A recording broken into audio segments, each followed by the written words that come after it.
Formula E sebagaimana yang pernah disampaikan oleh Pak Ekspos yang lalu oleh Pak Alexander Marwata bahwa penyelidikan Formula E tetap jalan, tidak pernah terganggu karena pada prinsip kerja KPK tidak pernah terganggu dengan kekuasaan manapun. Itu undang-undang menyebutkan. Kasus dimaksud masih dalam proses penyelidikan, jadi penyelidikan masih berjalan, tidak berhenti karena memang proses penanganan perkara ya, itu kan butuh waktu, gitu. Artinya kami sekali lagi tidak bisa mempercepat maupun memperlambat. Dan juga masyarakat akan memahami ya, tapi tentang latar belakangnya saya kira tidak perlu saya ulangi. Yang jelas sekali lagi Dewas telah ya berebutkan dengan kita semua berlima, dan kita semua juga secara guyup telah menerima masukan-masukannya, dan itu tentu menjadi masukan positif kepada pimpinan untuk bagaimana meningkatkan. Ini jujur saja angin segar dalam pemberantasan korupsi di Indonesia. Kita tidak bisa menekan KPK untuk mengkriminalisasi seseorang atau sebaliknya untuk tidak menyidik seseorang.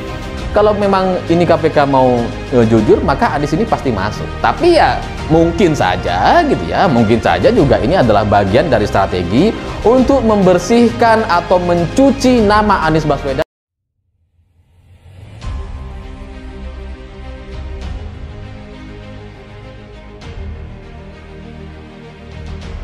Kasus Formula E lanjut atau berhenti? Ini kata Firly Bahuri. Ketua KPK Firly Bahuri mengatakan, semua perkara kasus korupsi yang ditangani lembaga tersebut tetap harus diselesaikan. Hal ini merespon rekomendasi Dewan Pengawas dan meminta agar KPK segera menetapkan status perkara Formula E. Firly menuturkan, penyelesaian setiap perkara di KPK mengacu pada cukup atau tidaknya alat bukti. Hal ini sebagaimana diatur dalam pasal 44 Undang-Undang Nomor 30 Tahun 2002 tentang KPK. Menurut Firly, jika memang suatu perkara didapatkan dua alat bukti yang cukup, maka akan dinaikkan statusnya ke tahap penyidikan. Sebelumnya, Ketua Dewas KPK Tumpak Hotorangan Pangabean menyebut pihaknya telah bersepakat dengan pimpinan KPK agar segera memutuskan status kasus Formula E.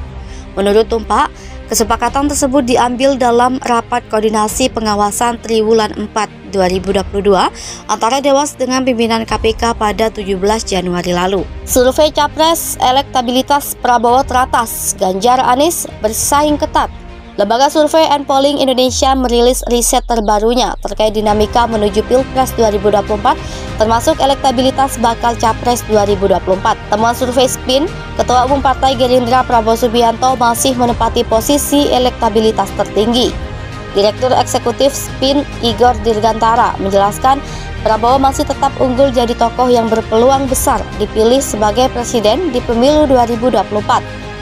Igor menjelaskan di bawah Prabowo ada Gubernur Jawa Tengah Ganjar Pranowo dengan 20,6%. Ganjar hanya terpaut tipis dengan ex-Gubernur DKI Jakarta Anies Baswedan yang nangkring di urutan 3. Anies punya elektabilitas 20%. Lebih lanjut, Igor membeberkan hasil survei pihaknya ada nama bakal capres potensial, yaitu Gubernur Jawa Barat Muhammad Ridwan Kamil. Kang Emil, sapaan akrabnya, punya elektabilitas 8%. Di bawah Kang Emil ada Ketua Umum Partai Demokrat Agus Harimurti Yudhoyono dengan perolehan 3%. Selanjutnya, ada nama Ketua DPR Puan Maharani dan Gubernur Jawa Timur Khofifah Indar Parawansa. Perbandingan elektabilitas. Igor menjelaskan data pembanding tingkat elektabilitas Prabowo dari beberapa kali survei yang dilakukannya. Ia menyebut pada Februari 2022, tingkat elektabilitas Prabowo berada di 12,8%. Lalu pada April 2022 naik jadi 17,2%. Selanjutnya pada Juli 2022 naik sedikit menjadi 17,9%. Kemudian pada Oktober 2022 naik jadi 19,3%. Selanjutnya pada Desember 2022 naik menjadi 20,1%. Pun di survei terakhir ini, ex Danjen Kopassus itu berada di angka 20,6%. Igor mengungkapkan alasan kenaikan elektabilitas terhadap Prabowo.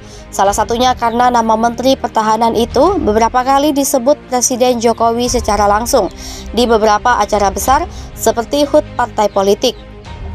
Terkait gabungnya relawan Jokowi Mania yang dipimpin Immanuel Ebenezer ke Prabowo menambah elektabilitas Ketua Umum Gerindra tersebut. Igor menyebut fakta tergabungnya Prabowo Mania 08 itu jadi salah satu sumbangsih peningkatan elektabilitas Prabowo. Survei terbaru SPIN ini dilakukan dalam kurun waktu 3-13 Februari 2023. Jumlah responden yang dilibatkan dalam survei 1.230 dari 34 provinsi. Kriteria responden dalam survei yakni penduduk berusia 17 tahun ke atas atau sudah pernah menikah. Adapun sebaran sampel tersebar di 34 provinsi dengan teknik multistage random sampling. Tingkat kepercayaan survei 95% dengan margin of error sebesar lebih kurang 2,8%. Kemudian teknik pengumpulan data dilakukan dengan wawancara langsung. PDIP kian menjauh setelah Nasdem deklarasi Anies Capres. Hubungan PDIP dan Partai Nasdem kian berjarak usai mantan Gubernur DKI Jakarta Anies Baswedan dipilih Ketua Umum Partai Nasdem Surya Paloh sebagai calon presiden untuk pemilu 2024. Kerenggangan mulai tampak beberapa hari setelah Anies dideklarasikan sebagai capres dari Nasdem. Itu bermula dari pernyataan Sekretaris Jenderal PDIP Hasto Kristianto yang menyebut diri lepas dari koalisi partai politik pendukung pemerintah. Saat itu, Hasto menganggap Nasdem tak lagi solid karena telah memiliki capres sendiri. Belakangan, Surya tampak mencoba membenahi komunikasi antara PDIP dan Nasdem dengan mengatakan ingin bertemu dengan Ketua Umum PDIP Megawati Soekarno Putri. Namun demikian, dinamika politik terbaru menunjukkan sebaliknya. PDIP justru semakin menunjukkan resistensi. PDIP justru semakin menunjukkan resistensi terhadap Nasdem yang sejak 2014 menjadi mitranya mengusung dan memenangkan Presiden Joko Widodo. Tutup pintu kerjasama dengan Koalisi Perubahan. Politisi PDIP Masinton Pasaribu menyatakan pihaknya terbuka dengan koalisi parpol yang telah terbentuk kecuali Koalisi Perubahan. Adapun Koalisi Perubahan tengah dijajaki oleh 3 parpol yakni Nasdem, Partai Demokrat dan Partai Keadilan Sejahtera. Alasannya, Masinton menganggap semangat yang diusung bakal Koalisi Perubahan tak relevan karena telah perubahan di bidang pembangunan selama ini telah diwujudkan oleh Jokowi setelah parpol koalisi pemerintah. Ia lantas mempertanyakan apalagi yang perlu diubah dari perubahan yang telah diwujudkan. Bagi Masinton, perubahan itu saat ini justru sudah berjalan dan mesti dipertahankan. Beda pandangan Capres. Hasto pun menganggapi keinginan Surya ingin bertemu Jokowi. Ia menyatakan Partai Banteng terbuka berkomunikasi dengan Nasdem, asalkan tidak membahas soal Capres dan Cawapres. Ia menuturkan ada perbedaan pandangan soal figur Capres antara PDIP dengan Nasdem.